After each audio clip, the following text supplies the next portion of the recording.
안녕하십니까.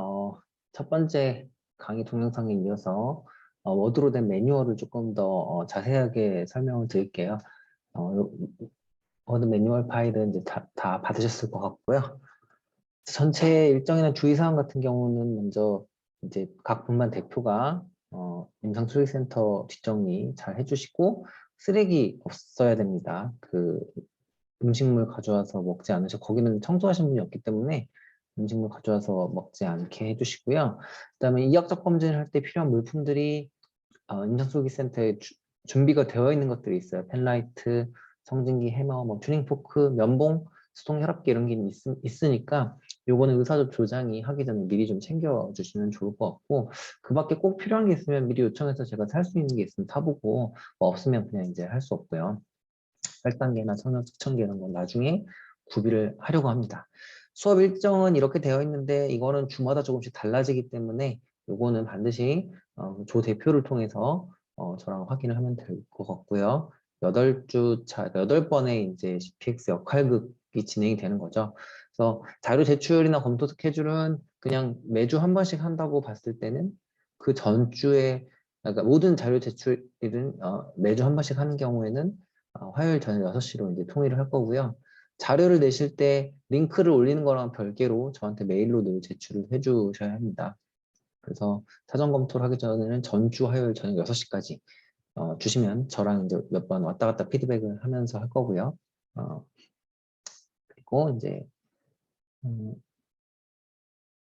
환자조, 의사조 제출 자료 미리 제가 피드백을 하려고 하고, 여기다 이렇게 수업 시간 때 남겨서 하는 경우도 있는데 보니까 그냥 카톡으로 왔다 갔다 해도 되는 경우가 있어서 요거는 요거에 대해서는 이제 상황을 봐가면서 하려고 합니다. 그 다음에 또 조심하셔야 될 게, 자료를 저한테 주시면 수정을 해서 줄 거잖아요. 그러면 색깔을 붉은색, 파란색, 핑크색으로 수정할 때마다 다르게 해서 주셔야지 제가 어디가 수정되는지 알아요. 안 그러면 다 일일이 뒤져야 하니까. 네. 그리고 이제 그 주 수업이 끝나면 수업이 끝나고 제출하는 자료들이 있는데 그거는 그 다음 주 화요일 6시까지 내시면 되고, 거기다가 뭘 추가해야 되냐, 이제 디스커션 하면서 제가 지적하는 부분들이 있거나 뭐 환자조나 의사조에서 뭐 놓쳤다거나 아니면 혹은 이제 후속조를 위해서 어떤 멘트를 하는 뭐 그런 경우들이 있는데, 그런 보완 사항을 각각 조별 자료 마지막 페이지에다 별도로 기재를 하고 보완해서 제출해 주시고요. 제가 앞 강의에도 말씀드렸지만 이거를 다 전체가 끝나면 공유를 할 건데 분반별로 내에서만 이제 보고 다른 분반에 공유하지는 마세요. 네. 그리고 본사 실습이 끝나고 이제 국시기 준비 기간은 공유하셔도 되고, 또 하나 부탁할 거는 아래 학년에 주지 마시고요. 파일 형식은 뭐 이렇게 써놨고, 그래서 구글 클래스룸 보시면은 이렇게 공지사항이 있고, 또 사전 과제가 있고, 수업 중 과제가 있고, 사후 과제가 있죠. 시간 순으로 이렇게 배열을 해놨으니까 따라가면서 그냥 이제 기재를 해 주시면 됩니다. 여기 보면 이제 수업 공지사항 매뉴얼도 넣어놨고요. 뭐 수업 소개 PPT랑 지금 제가 지금 하고 있는 워드 매뉴얼, 그 다음 예시 자료 어떤 식으로 하면 되는지 예시 자료도 이렇게 다 올려놨고, 또 교육 도구 개발 사례나 디지즈 릴리스 스크립트도 예시 어떤 게 있는지 다 05-12 올려놨으니까 요 공지사항이나 매뉴얼들을 뒤져보시면 어떻게 해야 되는지 이제 감이 오실 거고요.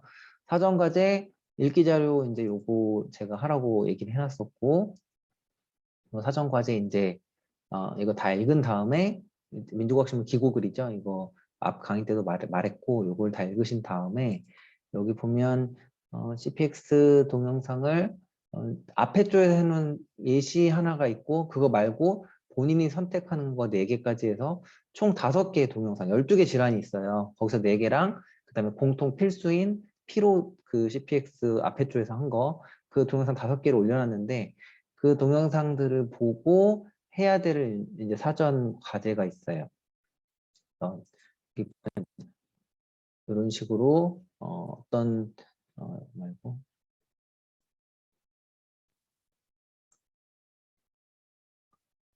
동영상 링크를 보고 그 중에 선택을 해서 이제 해당 동영상 보고 양방 진단명이 뭐고 간별 진단의 포인트가 6개 이상 쓰면 이걸로 이제 점수를 각 5점씩 드리는 그 사전 과제가 있고, 요거를 반드시 다 해주셔야 되고요.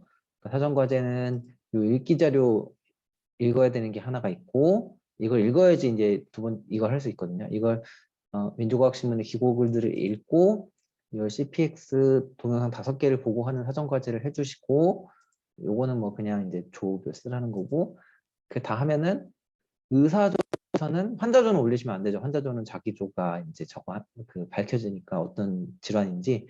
의사조에서는 해당 이제 그 CPX가 시작되기 이틀 전에 여기다가 본인 조 거 발표 자료랑 디지즈 리스트 스크립트 올려주면 이제 실제 그 다른 의사 환자조 아닌 조 선생님들이 이걸 미리 읽어오면 더 좋고, 못 읽어오더라도 수업 중에 이거 보면서 수업 중에 이제 사이 시험이 있거든요. CPX 역할극을 하면 내가 저 환자가 뭐로 추정 진단이 되고, 그 진단명, 그러니까 가장 유력한 진단명 3개를 쓰고 어떤 검사를 해야지 간별 진단을 할 수 있는지 이제 쓰게.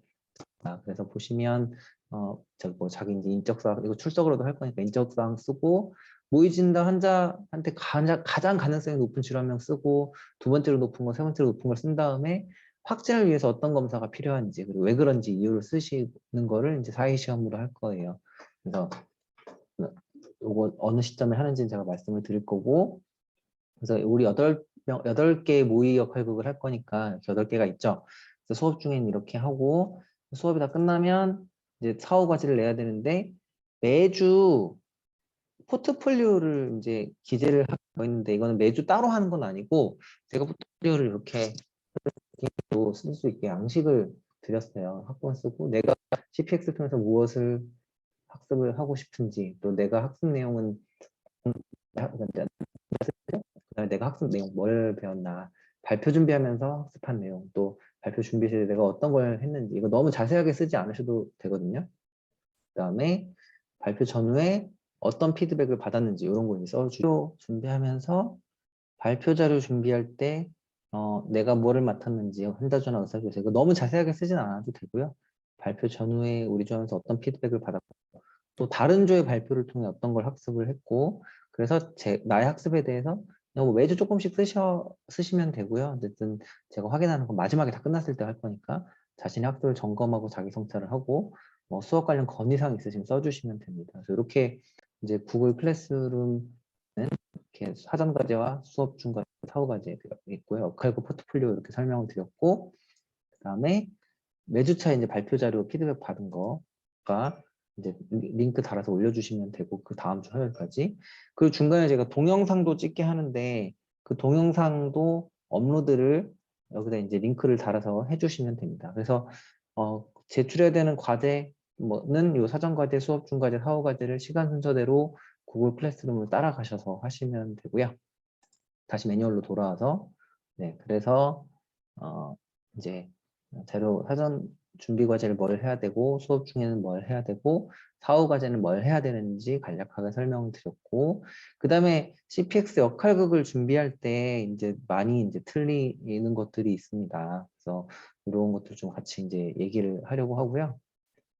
역할극 진행 순서는 미리 이제 환자조에서 준비한 상황 지침을, 거기 보면 이제 뭐 바이탈이나 뭐 증상 같은 게 있죠. 컴퓨터 화면에 띄워두고요. 근데 잘 실수하는 게 파일명에 뭐 떨림인데 거기다 파킨슨 이렇게 해놓으면은 의사조가 파일명만 봐도 뭔지 진단할 수 있잖아요.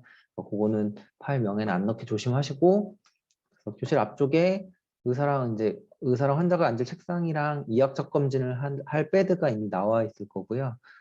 해당일 아침에 각 분반 대표가 미리 네이버 사다리를 준비해서 의사 할 사람이랑 학생을 할 사람은 이제 환자를 할 학생을 선정을 해놔야 되고요.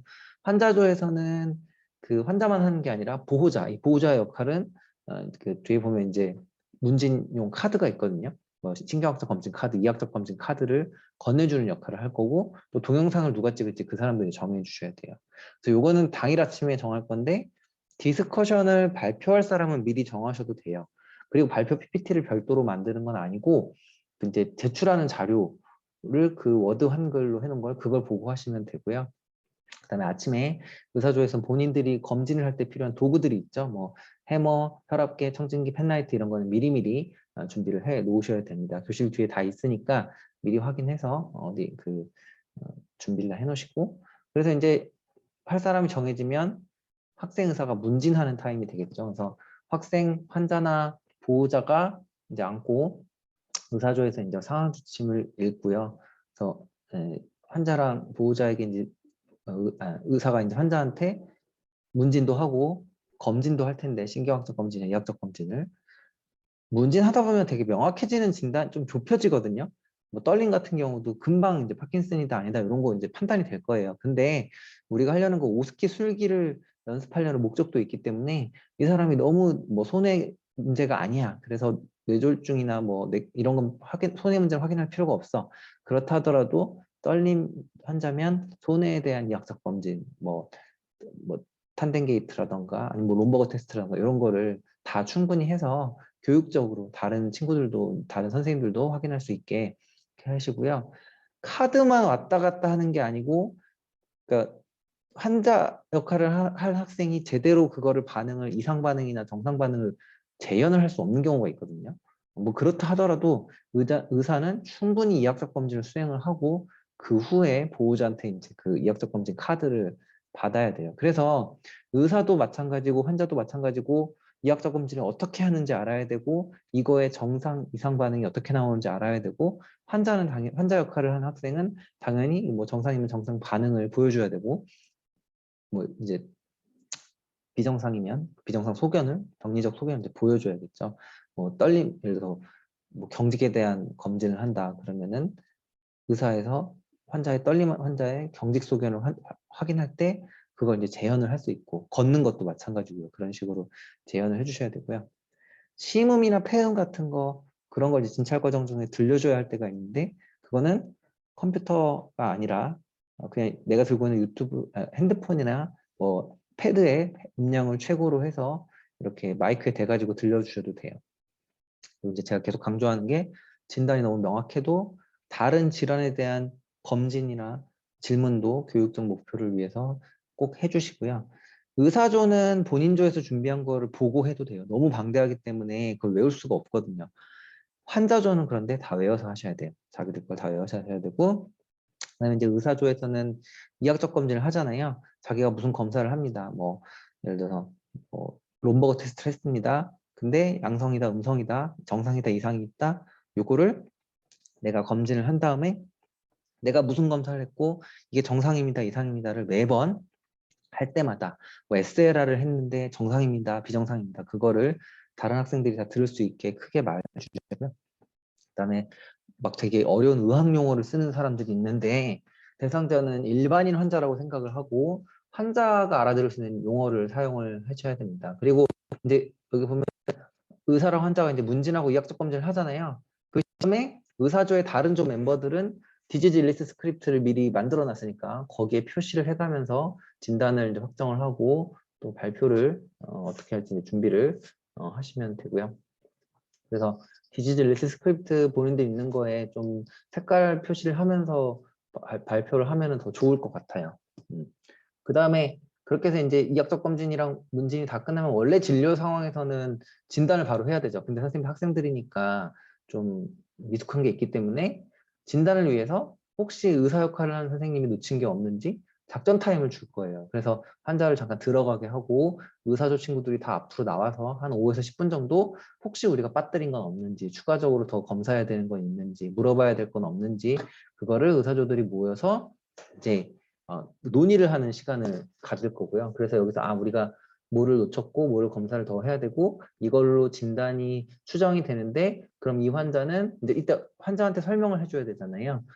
그래서 검사를 뭘 해야 되고 치료를 뭘 할 거고 예후는 어떻고 한의 치료의 목표는 뭐다라는 걸 설명할 수 있게 이 시점에 대충 다 끝내놔야 돼요. 그러니까 진단을 위해 필요한 것과 진단 후에 환자한테 교육하는 것, 뭐 검사, 예후, 관리, 뭐 이런 것들.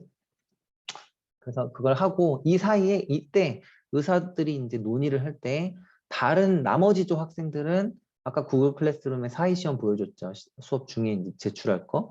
본인이 생각하는 추정 진단을 사이 시험을 그거를 이제 구글 클래스룸에 진단을 이제 제출을 해주시면 돼요. 상위 내가 생각하는 가장 확률이 높은 질환, 첫 번째 질환, 두 번째 질환, 세 번째 질환이랑 얘를 감별 진단하기 위한 검사들을 구글로 제출을 해주고요. 이때 아마 의사조에서 하는 토의들을 학생들이 보셔도 됩니다. 그러니까 진단 과정을 실시간으로 이제 보게 되겠죠.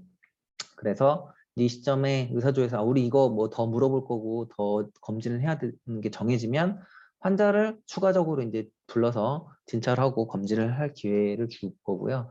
그래서 이제 진단이 확정이 되면 진단명이 뭐고 치료법이랑 예후가 어떤지 이제 설명을 해야겠죠. 그래서 환자를 불러서 보호자를 불러가지고 해당 진단을 어떻게 내렸고 어떤 질환을 배제했고 이거 예후는 어떻고 치료 목표가 한약이나 양방 다 어떻게 되는지 그리고 추가적으로 확진을 하기 위해서 어떤 검사가 필요한지 이제 설명을 해줘야 됩니다. 그래서 관리도 어떻게 하고 치료도 어떻게 하고 그래서 그러면 당연히 환자는 궁금한 게 생기잖아요. 환자는 실제로 환자인 것처럼 궁금한 걸 이제 반드시 질문을 이제 해줘야 되고요. 그래서 그다음에 의사가 해당 치료의 목표가 뭔지 반드시 설명을 해줘야 돼요. 이거는 그 로컬에서 임상을 할 때도 마찬가지고 이게 우리한테 지금 중요한 거는 무슨 탕을 쓴다, 무슨 혈자리를 쓴다 이거보다는 뭐 예를 들어서 한약은 왜 쓴다, 한약은 뭐 염증을 줄인다, 아니면 한의학적으로 뭐 보혈한다, 보기한다, 뭐 침을 왜 쓰냐, 근위치열을 하면 근육을 이완시키고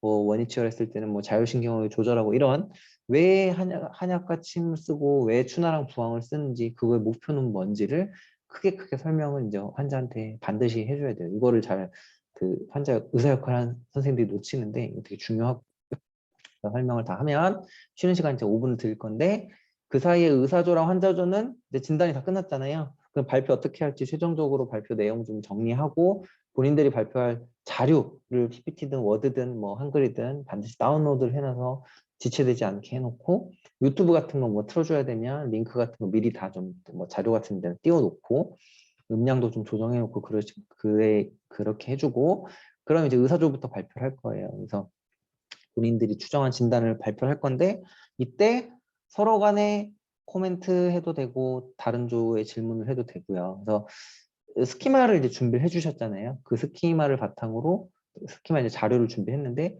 이 스키마에서 이 떨림증 환자를 질환하기 위해서 뭐뭐뭐를 배제를 해야 되는데 이건 이런 증상이 이런 소견이 나와서 이건 배제했고 뭐 이건 또 이래서 배제했고 어떤 증상이나 단서 뭐 징후를 통해서 어떤 병으로 진단했고 어떤 병을 배제했다는 게 가장 중요하니까 그거를 이제 그 진단 과정을 설명을 해주고 또 진단을 위해서 다른 거 준비한 내용들이 있잖아요. 병력 정치나 뭐 이학적 검진 같은 거 좀 중요하다. 이거는 다 같이 공유해야 된다. 그래서 보행이 뭐 파킨슨이나 뭐 다른 질환별로 어떻게 달라지는지 이런 것도 좀 뭐 유튜브 같은 거 보여주면 좋을 것 같고 또 이제 코멘트 디스커션 하면서 환자조에서 미처 준비를 못 해줘가지고 아쉬웠거나 헷갈렸던 점, 본인들이 진단할 때 어려웠던 점 이런 거를 이제 좀 쭉 얘기를 해주면 좋을 것 같고 또 피드백 과정에서 제가 어떤 걸 뭐 추가를 시켰는지 또 다음 조가 어떤 거를 이제 준비를 하면은 좀 더 좋은 강의가 될지 이런 것들을 네 한번 이렇게 논의를 해주시면 되고 그 다음에 환자조 발표할 때는 또 마찬가지로 서로 코멘트하거나 질문을 할 수 있는데 마찬가지로 준비한 스키마를 바탕으로 어떻게 우리가 환자를 세팅을 했다는 거를 얘기해 주시면 되고요. 왜 이 질환을 준비했는지 뭐 유병률 같은 거 보면서 얘기를 해야겠죠. 그리고 준비한 시나리오 문진표에서 뭐 왜 이런 거를 세팅을 해놨는지 그리고 환자나 증상이나 증례에 대한 동영상 같은 게 있다면은 미리 좀 준비해놓고 소개를 해주면 좋을 것 같아요. 그래서 의사조랑 겹치는 걸 똑같은 걸 할 필요는 없고 이제 의사조에서 미처 하지 않았던 중에 감별 진단의 포인트로서 뭐 중요한데 의사조에서 물어보지 않았다거나 뭐 이런 것들. 그래서 이제 디스커션 하면서는 의사조에서 안 물어봐서 아쉬웠거나 혹은 준비를 못했는데 의사조에서 물어봐서 당황했거나 뭐 기타 강의 공유할 만한 뭐 병력 청취나 이학적 검진 내용, 아쉬운 점, 어려운 점, 피드백에서 추가했던 거 이런 다음 조를 위한 제언 이런 것들을 내용을 추가해 주시면 되고요. 그래서 의사조랑 환자조가 CPX 역학극이 어떻게 흘러가는지는 제가 여기 설명을 했고 매뉴얼 보시고 또 그 다른 조에서 했던 거 유튜브 동영상 보시면 대충 이제 감이 오실 거예요. 그래서 이제 전체적인 흐름은 이렇게 말씀드렸고요. 자료를 준비할 때 이제 그 주의할 사항이 몇 가지가 있는데, 네, 그거를 좀 말씀드릴게요. 일단은 출처를 맨 뒷페이지에 몰아서 해주시는 경우가 있는데, 그러지 말고 PPT 가급적이면 PPT 각 페이지마다 참고문헌이 어서 뭐 책인지 유튜브인지 논문인지 웹페이지인지, 그리고 신경학적 이학적 검진 같은 경우에는 동영상을 유튜브 링크 같은 거를 발표자료에 넣어주세요. 그래야 나중에 그 다른 친구들이 이 스스로 자료를 이제 업데이트 할 거잖아요. 그걸 보고 아 나는 이런 게 더 좋아, 나중에 진료할 때 활용하실 수 있게. 그래서 가급적이면 최대한 출처를 달아주시고, 스키마도 만들 때 직접 했는지 아니면 뭐 다른 거 자료 참고했으면 참고한 자료를 레퍼런스를 달아주시고요. 조별 역할 분담은 뭐 이렇게 하는데, 이거는 조별마다 뭐 좋은 방법들이 있을 것 같아서 이거는 알아서 조별로 하시면 되고, 또 주의할 게 아까 얘기했던 디스커션 때 코멘트, 아쉬운 점, 미처 준비 못한 점, 상대방에서 안 해놨던 거, 혹은 우리가 준비 못했는데 상대방이 뭐 물어보거나 해서 당황한 거, 이런 걸 마지막 자료에 페이지 보충하고, 환자조는 준비 자료를 할 때 마지막에 우리가 어떤 예를 들어서 떨림증이고 파킨슨 증후군으로 했어요. 그럼 파킨슨 증후군의 예를 들어서 뭐 MSA다. 그러면 그거를 교과서상으로 진단 기준이 뭔지를 제시를 해주시고요. 그 진단 기준을 바탕으로 우리가 제대로 시나리오를 짰나? 그걸 일일이 좀 검토를 해주셔야 돼요. 그래서 그걸 하라는 목적으로 환자 자료의 마지막에 그 해당 준비한 질환의 진단 기준을 제시하라고 한 거거든요. 그래서 그걸 바탕으로 우리 자료를 환자조 자료를 검토해 주시고, 그 다음에 의사조는 발표 자료 플러스 디지즈 일스 스크립트를 실제 역할극 하기 전날까지는 올려주셔야 돼요. 디지즈 일리스 스크립트는 만들면서 하기는 어려울 거고요. 제가 어느 정도 컨펌을 해주면 그 다음에 최종으로 준비를 하시는 게 조금 더 효율적일 것 같아서 같은 날짜에 내라고는 안 할 건데, 여튼 그 발표 주 화요일까지는, 그러니까 발표하기 이틀 전까지는, 역할극 이틀 전까지는 디지즈 일리스 스크립트를 올려주셔야 됩니다.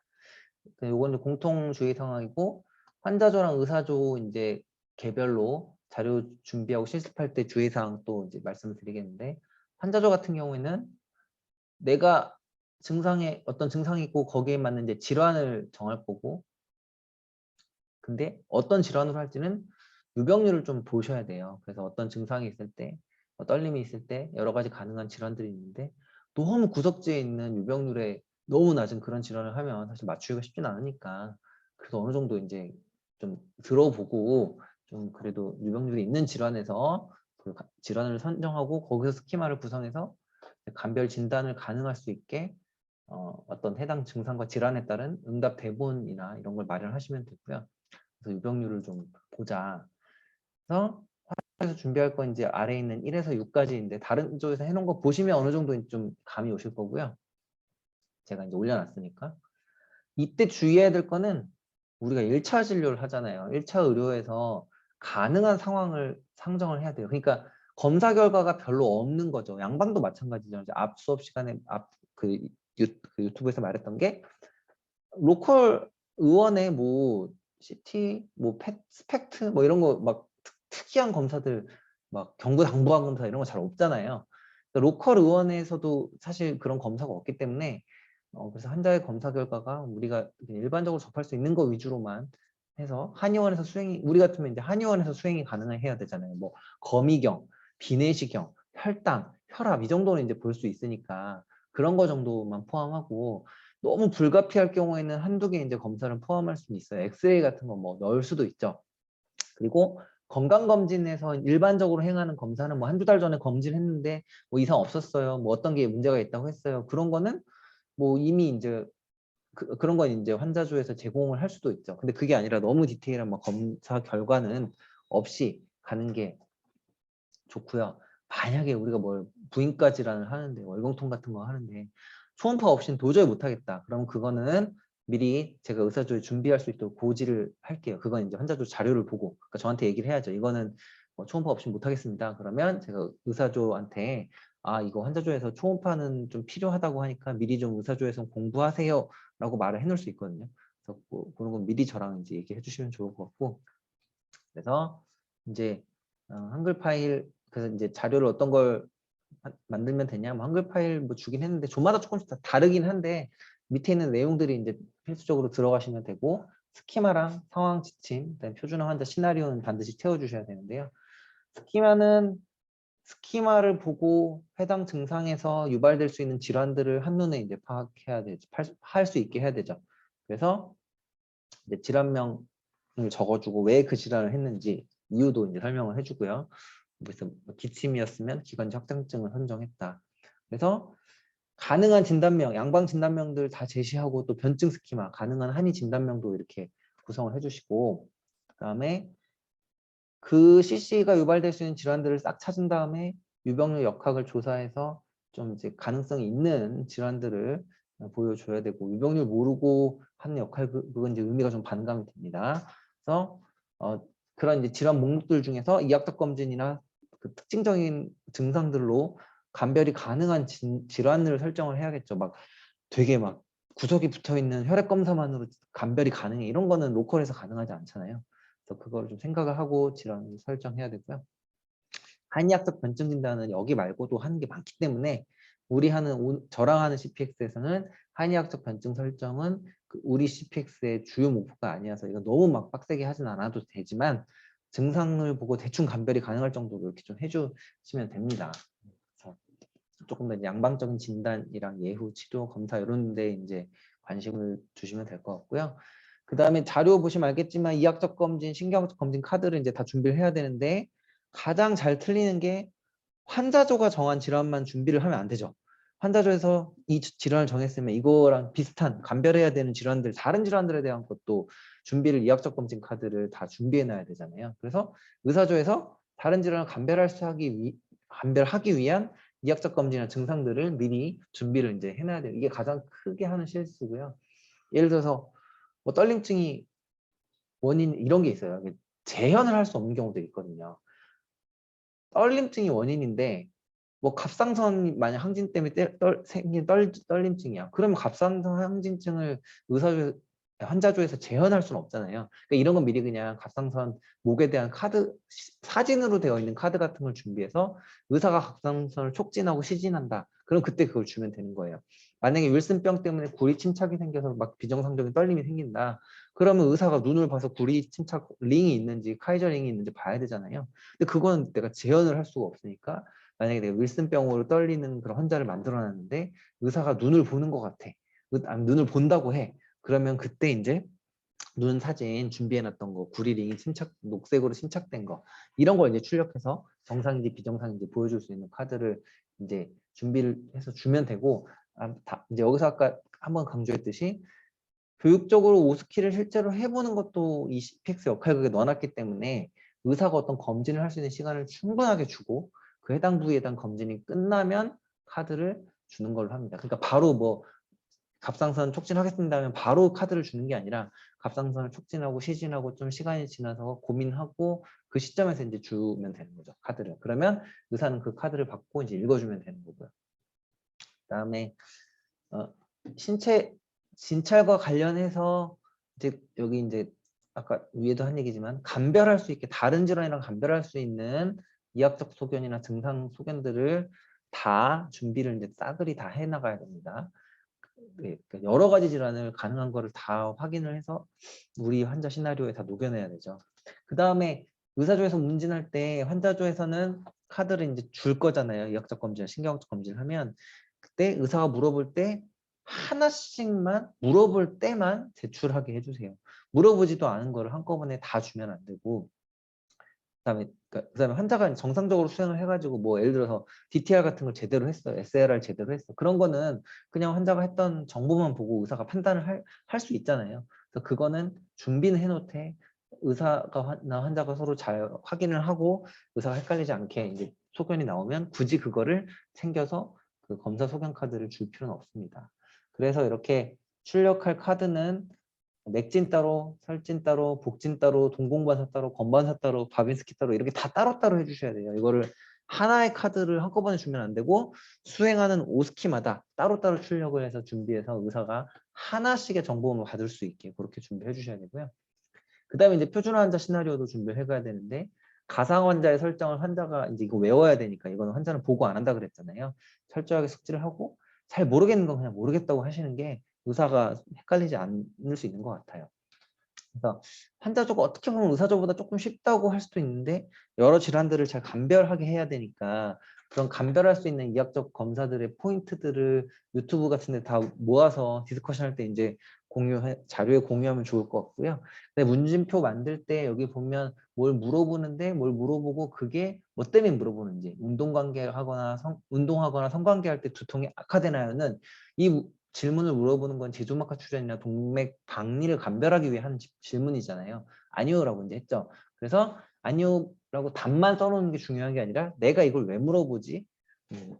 그 환자 시나리오 짤 때 왜 이거에 대한 대답을 넣어놨지? 뭘 감별하려고? 그거를 반드시 써주셔야 돼요. 그래야 서로 이제 공부가 되거든요. 네, 그 다음에 그 이학적 검진이나 신경학적 검진 준비한 거 또 이제 자료에 넣어서 디스커션 할 때 소개해 주시면 되고 유튜브 같은 거나 사진 뭐 이렇게 해 놓으시면 좋고요. 마지막에 이제 진단 기준 아까 말했듯이 환자의 준비한 진단명의 진단 기준을 제일 마지막에 이제 제시하고 그거에 비춰봐서 우리 환자가 제대로 세팅이 된 건지 써주시면 되고요. 그 다음에 의사조 자료 준비할 때 이제 주의사항은 환자조랑 또 겹치는 건 많이 있는데 그 외에도 또 의사조에서 조심해야 될 거는 여기도 이제 마찬가지죠. 스키마 구성해서 감별 진단을 하기 위한 의학적 검진, 병력 청취 이런 거 다 넣으셔야 되고 스키마는 환자조랑 이제 동일하고요. 진단 과정을 할 때 가장 먼저 이 사람이 주소증이 먼저부터 뭔지부터 확인을 해야겠죠. 물론 이제 이름 이런 거 확인해야 되고 성별. 그래서 내가 의사조에서 내가 생각하는 진단명이 어느 정도 확실하다고 해도 그것만 하면 안 되고요.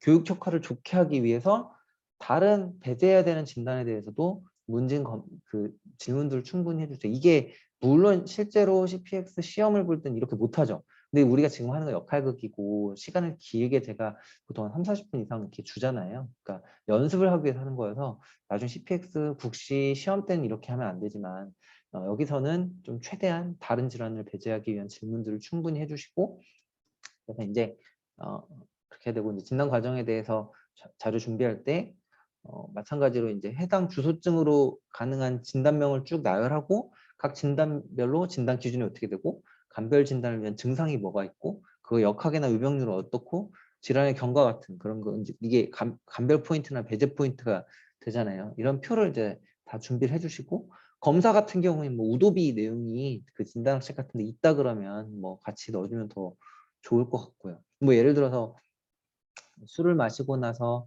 떨림증이 감소한다면 번태성 진정 가능성이 높아지잖아요. 이럴 때 뭐 떨림증이 있는데 술 마시고 감소하면 번태성 진정 가능성이 우도비가 뭐 얼마나 올라간다 이런 걸 써주면 더 좋고 못 구하면 할 수 없고요.